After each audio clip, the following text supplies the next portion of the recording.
Comment lancer et monétiser votre podcast? Comment utiliser le podcast comme levier pour votre business? Surtout si vous êtes un expert, donc entrepreneur, infopreneur, indépendant, freelance, consultant, coach, thérapeute, peut-être quelqu'un aussi qui a envie de se lancer par du contenu et que vous voyez que le podcast est une super opportunité. Comment le lancer? Et c'est la grande question qu'on me pose depuis des années. Ça fait longtemps qu'on me dit, Johan, comment tu mets en place tes podcasts? Comment tu fais?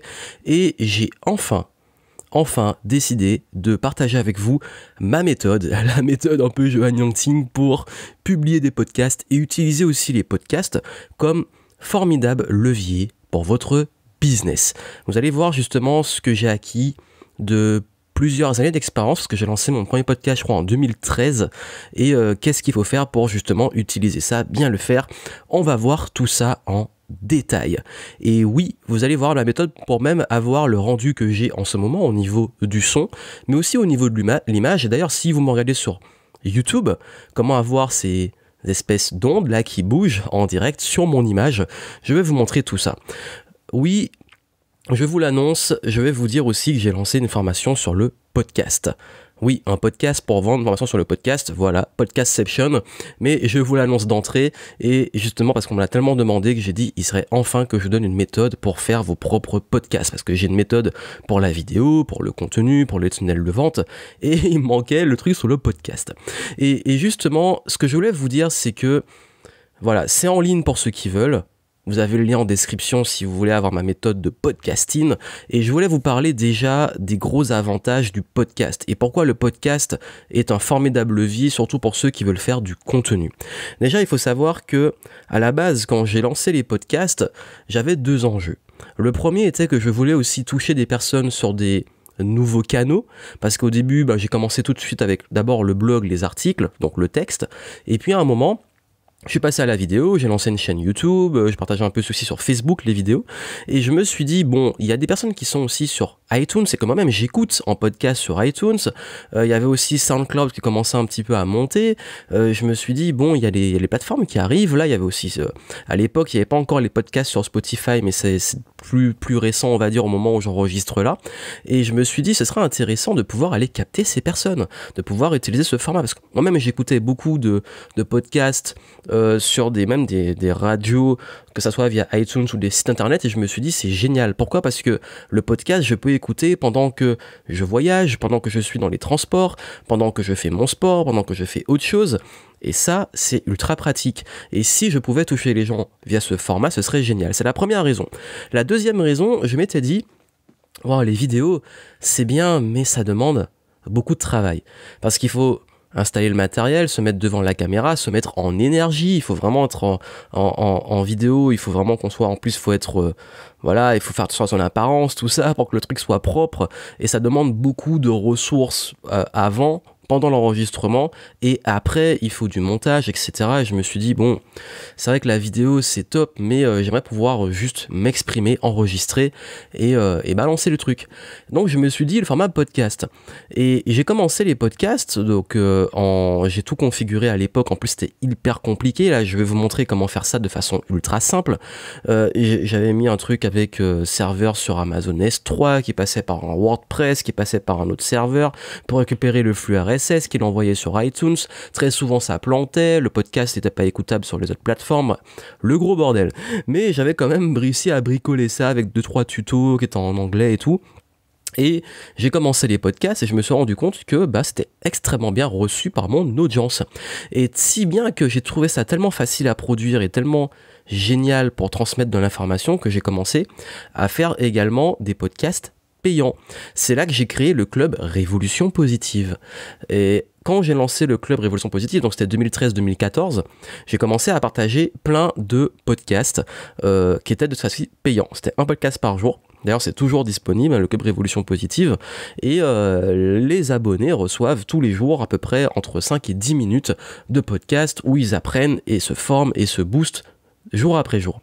Et ce format-là était vraiment génial parce que j'avais une proximité avec mes clients, ils étaient super engagés, ils avançaient, etc. Et là où j'ai trouvé ça assez révélateur sur le format podcast et pourquoi c'est ultra important que vous en fassiez si vous le faites pas encore, c'est que surtout si vous êtes dans le domaine des expertises, que vous vendez une expertise, que vous vendez du savoir, des connaissances, des prestations, etc. Je me suis rendu compte, même du service, hein, je me suis rendu compte qu'il y a tellement et énormément de mes clients, et je dirais même au moins 70-80% de mes clients qui, quand ils viennent me voir, ils me disent « Johan, je t'écoute tous les jours ». Ils disent pas « je te regarde tous les jours ». Ils regardent des vidéos, certes, mais principalement, ils m'écoutent. Et beaucoup de mes clients me disent « tes podcasts, c'est génial, je les écoute quand je suis en train de faire mon sport ou dans la voiture quand je vais au travail, etc. » Donc c'est ça en fait. Et vous savez, à une époque où c'est si dur d'avoir l'attention, c'est si dur de garder les gens devant une vidéo ou devant un article, on doit se mettre, même soi, hein, quand on consomme, il faut aller se mettre devant le truc, il faut le regarder la vidéo, il faut lire l'article, et puis souvent on me disait tes vidéos, parfois je les écoute, comme c'est plus du contenu où je partage que ça soit de l'information, de la formation, de l'inspiration, etc., c'est quelque chose qui s'écoute. Donc je me suis dit, oui, ça paraît logique, donc j'ai continué les vidéos et j'ai fait aussi des podcasts. Et c'est ça le gros avantage du podcast, c'est le niveau d'engagement, parce que les gens passent beaucoup plus de temps avec vous. Et vous savez que plus vous avez une communauté, une audience qui vous suit et qui passe du temps avec vous, plus cette communauté vous apprécie, va vous connaître votre univers, et plus elle est sensiblement prête à devenir client.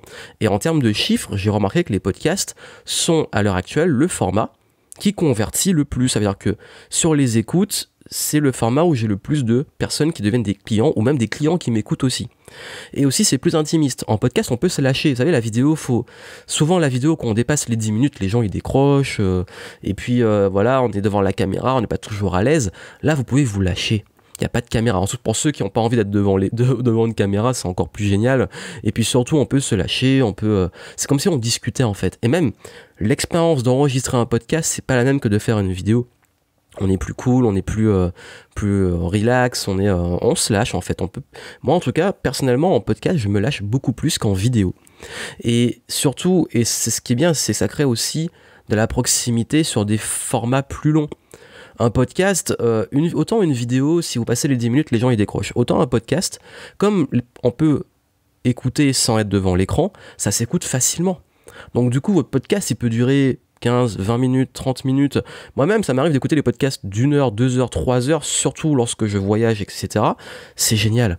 Donc du coup, vous pouvez passer plus de temps avec votre audience. Et en termes de business, imaginez les personnes qui sont... Comme le podcast n'est pas encore un format, on va dire, aux États-Unis ça cartonne, mais c'est vrai qu'en tout cas en France, c'est pas... ça commence, ça se développe beaucoup pour...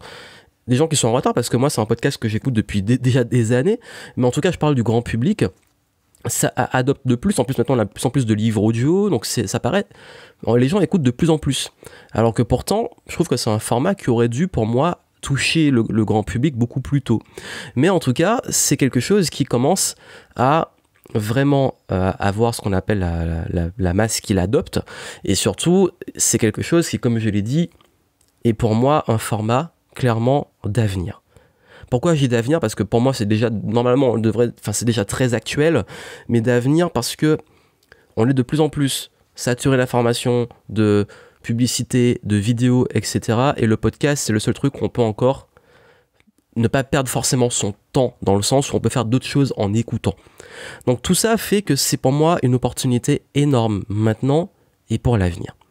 Et puis aussi, bien entendu, ce que j'aime beaucoup avec le podcast en tant que consommateur et aussi en tant que producteur de podcast, c'est que c'est un format où on peut être pas mal créatif sur les différents concepts qu'on peut faire. Oui, les vidéos, il y a plein de concepts et tout, mais en podcast aussi, on peut se lâcher sur plein de concepts. Par exemple, pendant très longtemps, j'avais ce que j'appelais les Monday Boosters. Donc tous les lundis, j'avais un rendez-vous qui était comme une sorte d'émission, de rendez-vous hebdomadaire, et les personnes étaient au rendez-vous et commençaient bien la semaine avec mon podcast.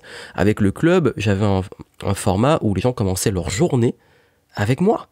Donc vous imaginez quand des personnes, une audience, commence leur semaine ou leur journée avec vous, vous êtes peut-être l'une des premières personnes, en tout cas, ou la première personne qu'elles écoutent, imaginez l'impact en termes d'autorité, de leadership, etc. Et puis surtout de relations que vous allez créer avec les gens.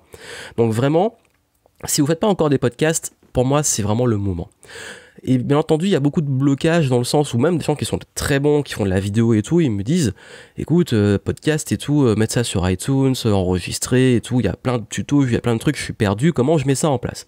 Ben moi, en fait, à l'heure actuelle, j'ai une méthodologie de podcast, et ça fait des années que j'en fais, donc j'ai trouvé vraiment le bon rythme, qui me permet, en fait, juste d'avoir à faire, voici ma production de podcast maintenant.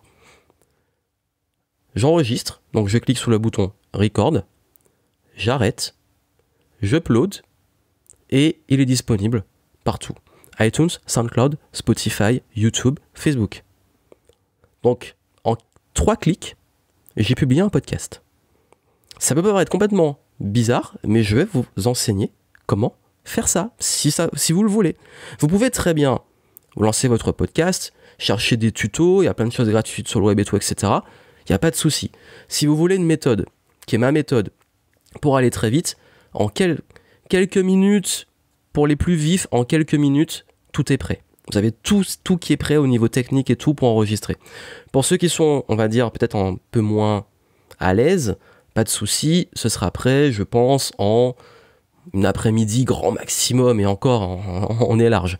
Ce qui va prendre le plus de temps, c'est que votre truc soit validé, mais ça, c'est une fois que c'est fait. Et puis peut-être là, s'il faut, commander du matériel, le temps de la livraison, mais sinon, ça devrait aller extrêmement vite. Et puis, donc voilà pourquoi j'ai voulu lancer cette méthode de podcast. Ça vous intéresse, vous avez le lien en description si vous voulez voir la méthode et comment je vais vous montrer comment faire ça. En gros, je vous dis rapidement les grandes lignes. Vous avez une vidéo où je réexplique tout ça. En gros, je vous montre comment choisir le bon matériel. D'un budget entre 50 jusqu'à 200 €, c'est largement suffisant.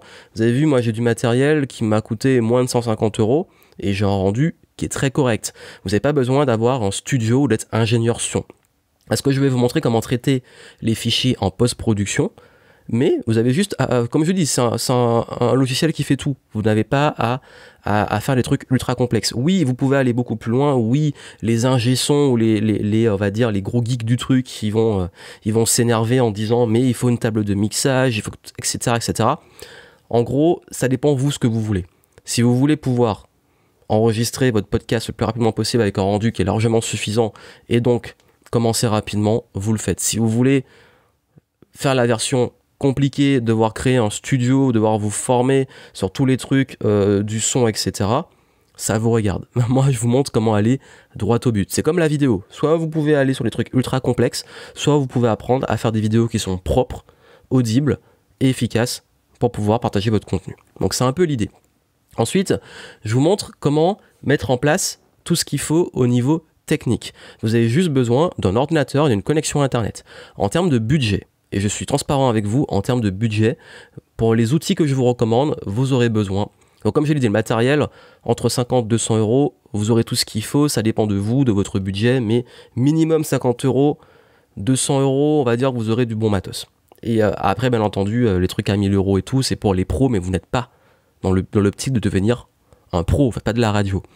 Et ensuite, avec les logiciels que je vous donne, vous avez un premier abonnement à 9 € par mois et un deuxième à 9 € par mois. Donc pour 18 € par mois, donc pour moins de 20 € par mois, vous aurez un système qui permet d'avoir tout qui soit rodé, propre, sans risque, illimité, où votre podcast est publié partout en un clic. En un clic. Et c'est pas une blague. Je vous montre comment configurer le truc. Une fois que vous avez enregistré, vous uploadez et ça envoie partout en une fois. Et je vous montre comment mettre tout ça en place. Je vous montre mon écran. On fait ça ensemble. Ça va très vite. Et une fois que c'est fait, c'est fait. Vous n'avez plus à y toucher. Et votre écosystème fait que vous avez juste enregistré et publié. D'ailleurs, je vous montre comment enregistrer. Quel logiciel utiliser? J'utilise un logiciel qui est gratuit. Je vous montre comment l'utiliser. Comment je vous donne des astuces aussi de prise de parole.